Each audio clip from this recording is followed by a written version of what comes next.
നിങ്ങളുടെ മകൾ നഫീസത്തുൽ മിസ്രിയ എന്ന് പറയുന്ന മോളെ നിങ്ങൾ ഇതുവരെ എങ്ങനെയാണോ നിങ്ങൾ പോറ്റി വളർത്തിയത് ആ രൂപത്തിൽ ഞാൻ നോക്കാൻ റെഡിയാണ്. ഓക്കെ, അൽഹംദുലില്ലാഹ്. അല്ലാഹു സന്തോഷം നൽകുമാറാകട്ടെ. ഇത് ഒരു ഇബാദത്താണ്. നിക്കാഹ് എന്ന് പറയുമ്പോൾ ഒരു ഇബാദത്താണ്. ഇത് മസിൽ പിടിച്ച് പറയേണ്ട കാര്യമല്ല. നല്ല സന്തോഷത്തോടെ ആണ് ഈ ഒരു ഇടപാട് നടക്കുന്നത്. ഒരു ഇടപാടാണ്. എന്നാൽ നിസ്കാരം ഇബാദത്താണ്. പക്ഷെ നിസ്കാരത്തിൽ ചിരിയും കളിയും തമാശയൊന്നുമില്ല. ഒരു പ്രത്യേകമായ സംഭാഷണമാണ്. ഹജ്ജ് മറ്റൊന്നാണ്. ഹജ്ജിൽ നമ്മള് കഴിഞ്ഞ വർഷം ഹജ്ജിന് മിനായിൽ ജംറ എറിയാൻ 52 ഡിഗ്രി ചൂടത്താണ് 12 കിലോമീറ്റർ നടന്നത്. ഒരാൾ പറയാം ഞാൻ ഇവിടെ തമ്പുപുത്രക്ക് എറിയില്ലാന്ന് പറ്റൂല, എറിഞ്ഞേ തീരോ നടന്നേ തീരോ, ഒരു രക്ഷയില്ല. സഫാ മറുവക്കിടയിൽ നടക്കണം. കുറച്ച് ആ പച്ച കത്തിയതിന്റെ ഇടയിൽ ഒന്ന് സ്പീഡ് നടക്കണം. ഞാന് നടക്കൂലാറിയാൻ പറ്റുമോ? പറ്റൂല, അത് നടന്നേ പറ്റൂ. അത് മറ്റൊന്ന് അവിടെ അടങ്ങിയിരിക്കേണ്ട സമയമല്ല, ഓടേണ്ട സമയം ഉണ്ടാവും, നടക്കേണ്ട സമയം ഉണ്ടാവും. ഇങ്ങനെ പ്രത്യേകമായ ഓരോ ഇബാദത്തുകൾക്കും പ്രത്യേകമായ രൂപങ്ങളുണ്ട്. നിക്കാഹ് എന്ന് പറയുമ്പോൾ ഇതൊരു ഇബാദത്താണ്. ഈ ഇബാദത്തിനെ തടസ്സപ്പെടുത്തുന്ന രൂപത്തിലുള്ള ഒരു പ്രവർത്തനവും നിക്കാഹ് കഴിഞ്ഞിട്ടും ഇരു കുടുംബങ്ങളിൽ ഉണ്ടാവാൻ പാടില്ല. ഇവിടെ അൽഹംദുലില്ലാഹ് സുന്ദരമായ രൂപത്തിലാണ് ഇവിടെ നിക്കാഹിന് ഖുത്ബ നിർവഹിച്ചു, പ്രാർത്ഥിച്ചു. ബാറകല്ലാഹു ലക്കുമാ വബാറക അലൈക്കുമാ വജമഅ ബൈനകുമാ. ഇത് മുത്തനബി സല്ലല്ലാഹു അലൈഹി വസല്ലമ തങ്ങൾ നവദമ്പതിമാർക്ക് നൽകിയ സുന്ദരമായ ഗിഫ്റ്റാണ്. ഈത്തപ്പഴമല്ല, അണ്ടിപ്പരിപ്പല്ല, മുന്തിരിയല്ല, റോസൊന്നുമില്ല. ഇതാണ് അവിടെ നൽകിയ വലിയ സുന്ദരമായ ഒരു ഗിഫ്റ്റ്. അതുകൊണ്ട് ഇതിന് ശേഷം ഈ ഒരു ഇബാദത്തിനെ തടസ്സപ്പെടുത്തുന്ന വല്ല അമലും ഇരു കുടുംബങ്ങളിൽ നിന്ന് ഉണ്ടായി കഴിഞ്ഞാൽ അത്തഹിയാത്തിൽ ഉളുഹ് പോയതുപോലെയാണ്. പിന്നെ അങ്ങോട്ട് പിന്നെ മടക്കി ചെയ്യണമെന്നാണ് പറയാനുള്ളത്.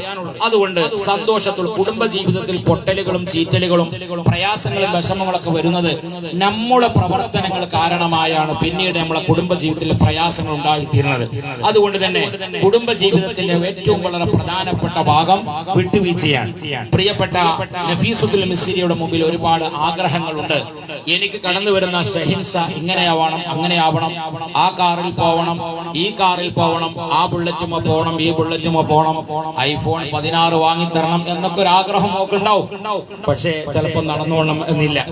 എന്നതുപോലെ തന്നെ ഷഹിൻസയുടെ മുമ്പിലുമുണ്ട് എനിക്ക് വധുവായി കടന്നു വരുന്ന നഫീസത്തുൽ മിസ്രിയ ഇങ്ങനെയാവണം, അങ്ങനെയാവണം, അങ്ങോട്ട് പോകണം, ഇങ്ങോട്ട് പോകണം എന്നൊക്കെ ഒരുപാട് ആഗ്രഹങ്ങളോളം മുമ്പിലുണ്ടാവും. ഇത് രണ്ടും പൂർണ്ണമായി നടക്കൂല. ഇനി എനിക്ക് വല്ല സംശയം ഉണ്ടെങ്കിൽ നേരത്തെ കല്യാണം കഴിച്ച കുറെ കോമ്പ് വന്നിട്ടുണ്ടല്ലോ. അപ്പൊ ഓരോട് ചോദിച്ചാൽ മതി തങ്ങൾ പറഞ്ഞ മാതിരിയാണ്. അപ്പോൾ ആർക്ക് അങ്ങനത്തിന് അങ്ങനെ അപ്പൊ ഒരു അഡ്ജസ്റ്റ്മെന്റിൽ പോവാണ്. ഈ അഡ്ജസ്റ്റ്മെന്റിന് തയ്യാറാകാതെ രണ്ടാളും അങ്ങോട്ടും ഇങ്ങോട്ടും ഞാൻ പറഞ്ഞ പോലെ ഓള് പറഞ്ഞ പോലെ ആരെയാകണം, അവിടെയാണ് പലപ്പോഴും പൊട്ടലുകളും ചീറ്റലുകളും ഒക്കെ ഉണ്ടാകുന്നത്. അതുകൊണ്ട് സുഖങ്ങളും ദുഃഖങ്ങളും പ്രയാസങ്ങളും വിഷമങ്ങളും ഒക്കെ ജീവിതത്തിൽ കടന്നു വരുമ്പോൾ ബെഡ്റൂമിൽ വെച്ചുകൊണ്ട് തന്നെ അതെല്ലാം തീരാൻ കഴിയണം. ബഹുമാനപ്പെട്ട മുത്തനബി സല്ലല്ലാഹു അലൈഹി വസല്ലമ തങ്ങൾ അവിടുത്തെ പൊന്നാര മകളെ വിവാഹം കഴിക്കുന്നത് ആർക്കാണ്? അലി റളിയല്ലാഹു അൻഹു. ലോകത്ത് നടന്ന നിക്കാഹുകളിൽ വെച്ചുകൊണ്ട് ഏറ്റവും വലിയ നിക്കാഹ് പ്രിയപ്പെട്ട മുത്തനബിയുടെ മോളതാണ്. ഇനി അതിലും വലുത പ്രൗഢമായ ഒരു നിക്കാഹ് നടക്കാനില്ല.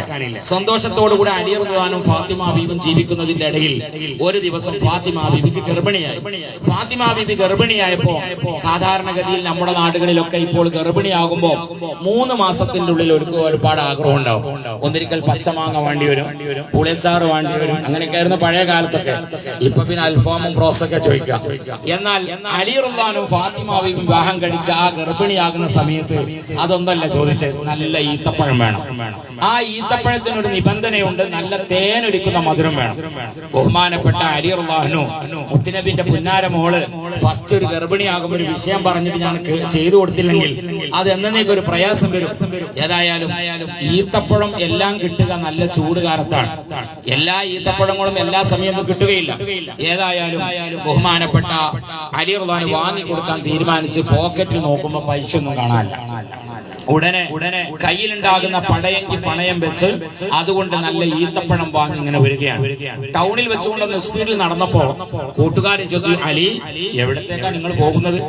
സാധാരണ നടക്കുന്നത് പോലെ അല്ലല്ലോ നടക്കുന്നത്. വീട്ടിൽ വല്ല അപകടങ്ങൾ സംഭവിച്ചോ? ഇല്ല, ഒന്നുമില്ല. എന്നാലും എന്തോ ഒന്നുണ്ട്. ഇല്ല, ഒന്നുമില്ല. എന്നാലും എന്തോ ഉണ്ട്. എന്റെ ഭാര്യ ഗർഭിണിയാണ്, എന്റെ ഭാര്യ ഗർഭിണിയാണ്. അതുകൊണ്ട് അവളുടെ ആഗ്രഹമുണ്ട്, അത് മുത്തനബിന്റെ മോളാണല്ലോ, ഈത്തപ്പഴം കൊണ്ടുവരാൻ. ഞാൻ ഈത്തപ്പഴം കൊണ്ടുപോവുകയാണ്. ഉടനെ ഇവര് പറഞ്ഞു, അലി ഞങ്ങൾ 3 ദിവസമായിട്ട് ഭക്ഷണം കഴിച്ചില്ല, ഈത്തപ്പഴം ഇങ്ങ് താ. ഉടനെ ബഹുമാനപ്പെട്ട അലി റളിയല്ലാഹു അത് കൊടുത്തു. ശൂന്യമായ കയ്യുമായി ഫാത്തിമ ബീവിയുടെ അടുക്കൽ എത്തുകയാണ്. നമ്മുടെ ഭാര്യമാരത്തേക്ക് നമ്മളൊരു കാര്യം ഏൽപ്പിച്ചിട്ട് അത് കൊണ്ടകാതെ പോയാൽ അങ്ങനെ ഉണ്ടാവും, ഒരു ഡയലോഗ് ഉണ്ടാവും അല്ലേ? അല്ല, ഒപ്പം നിങ്ങളുടെ വരുമ്പോ തന്നെ കുറച്ച് മല്ലിച്ചപ്പും പൊതിനൊക്കെ കൊണ്ടുവരും. നിങ്ങളൊരു വരുന്ന വൈകുന്നേരം മറന്നുപോയാൽ നമ്മളെ ഭാര്യക്ക് ഒരു ഡയലോഗ് ഉണ്ട്, നിങ്ങൾ അങ്ങനെ തന്നെയാണ്. എന്റെ വീട്ടിൽ നിന്ന് ആരെങ്കിലുമൊക്കെ വിരുന്ന് വരുന്നത് പറഞ്ഞാൽ ഒക്കെ നിങ്ങൾ മറക്കും. നിങ്ങളെ വരിന്ന് ആരെങ്കിലൊക്കെ വരുന്നുണ്ടെങ്കിൽ നിങ്ങൾ എല്ലാം റെഡിയാണ് എന്നൊക്കെ പറയും. പിന്നെ ഡെയിലി ഓരോരുത്തർ കേൾക്കണായതുകൊണ്ട് ഞാൻ പറയേണ്ട ആവശ്യമൊന്നുമില്ല. ഇന്ന് ഉച്ചക്ക് കേട്ടത് കൂടെ കഴിച്ചു കൊടുത്താൽ മതി. ഏതായാലും ബഹുമാനപ്പെട്ട ഫാത്തിമ ബീവി ഒന്നും മിണ്ടിയില്ല. ബഹുമാനപ്പെട്ട ഫാത്തിമ ബീവി ഇങ്ങനെ വന്നപ്പോ അലി റളിയല്ലാഹുവിന്റെ കയ്യിൽ ഒന്നുമില്ല. സലാം പറഞ്ഞു, സലാം അടക്കി രണ്ടുപേരും അങ്ങനെ വീട്ടിലുണ്ടാകുന്ന ഗോതമ്പ് മാവ് കുഴച്ച് നല്ല ചപ്പാത്തി ഉണ്ടായി രണ്ടുപേരും കഴിക്കുമ്പോ അലി റളിയല്ലാഹുവിന് ഭയങ്കര പേടിയുണ്ട്. ഫാത്തിമ ഇപ്പൊ ചോദിക്കുവാ, പക്ഷെ ചോദിച്ചില്ല. കുറെ കഴിഞ്ഞപ്പോ അലി റളിയല്ലാഹു അങ്ങോട്ട് ചോദിച്ചു, ഫാത്തിമ നിങ്ങൾ എന്നെ ഈത്തപ്പഴത്തിന് പറഞ്ഞു വെച്ചതല്ലായിരുന്നോ? പക്ഷെ ഈത്തപ്പഴം ഇല്ലാതെ ഞാൻ വന്നിട്ട് നിങ്ങൾ എന്താ ഒന്നും മിണ്ടാതിരുന്നത്? ഉടനെ അവിടുന്ന് മറുപടി പറഞ്ഞു. ആ മറുപടിയാണ് പ്രിയപ്പെട്ട നഫീസത്തുൽ മിസ്രിയുടെ കുടുംബത്തിനോടും ഷഹിൻഷയോടും അവിടുത്തെ കുടുംബത്തോടും പറയാനുള്ളത്. ഫാത്തിമാവി പറഞ്ഞു, അലി നിങ്ങളുടെ മുഖം നോക്കുമ്പോൾ എനിക്ക് മനസ്സിലായി ഒന്നിരിക്കൽ ഈത്തപ്പഴം കിട്ടിയിട്ടില്ല, ഇല്ലെങ്കിൽ കിട്ടിയ ഈത്തപ്പഴം ആർക്കെങ്കിലും ഒക്കെ സംഭാവന കൊടുത്തിട്ടുണ്ടാവും. ഞാനത് നിങ്ങളോട് ചോദിച്ചാൽ എന്തെങ്കിലും ഒരു തട്ടുത്തരങ്ങൾ പറയുമ്പോ ഞാൻ നോക്കിക്കൂല, ഞാൻ അങ്ങോട്ടും പറയും. രണ്ടാൾ അങ്ങോട്ടും ഇങ്ങോട്ടും പറയുമ്പോ നമ്മുടെ ഗർഭത്തിലിരിക്കുന്ന കുഞ്ഞിന് അതിന് പ്രയാസം വരുമെന്ന് മനസ്സിലാക്കിയാണ് ഞാൻ ഒന്നും മിണ്ടാതിരുന്നത്. എത്ര സുന്ദരമാണ്! അതുകൊണ്ട് തന്നെ നമ്മൾ സുഖങ്ങളും ദുഃഖങ്ങളും പ്രയാസങ്ങളും വിഷമങ്ങളും ഒക്കെ ജീവിതത്തിൽ കടന്നു വരുമ്പോൾ അതിന്റെ പേരിൽ പരസ്പരം ക്രാച്ച് വെക്കുന്ന ഒരു സംസാരം രണ്ടിൽ നിന്നും ഉണ്ടാവരുത്.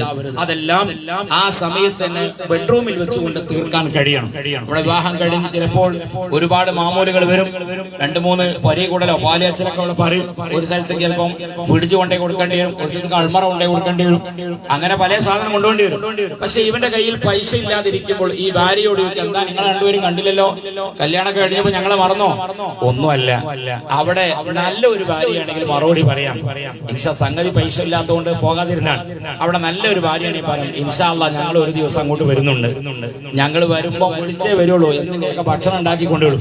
ഞങ്ങൾ കല്യാണം കഴിഞ്ഞ ഒരു തിരക്കായതുകൊണ്ട് ഒരുപാട് സൽക്കാരങ്ങളൊക്കെ ആയതുകൊണ്ടാണ് വരുത്തിപ്പെടാതിരുന്നത് എന്ന് നല്ല ഒരു ഭാര്യയാണെങ്കിൽ അവർ രണ്ടുപേരുടെ ഇടയിലുള്ള ആ രഹസ്യത്തിനെ ഒതുക്കി ജീവിക്കാൻ കഴിയും.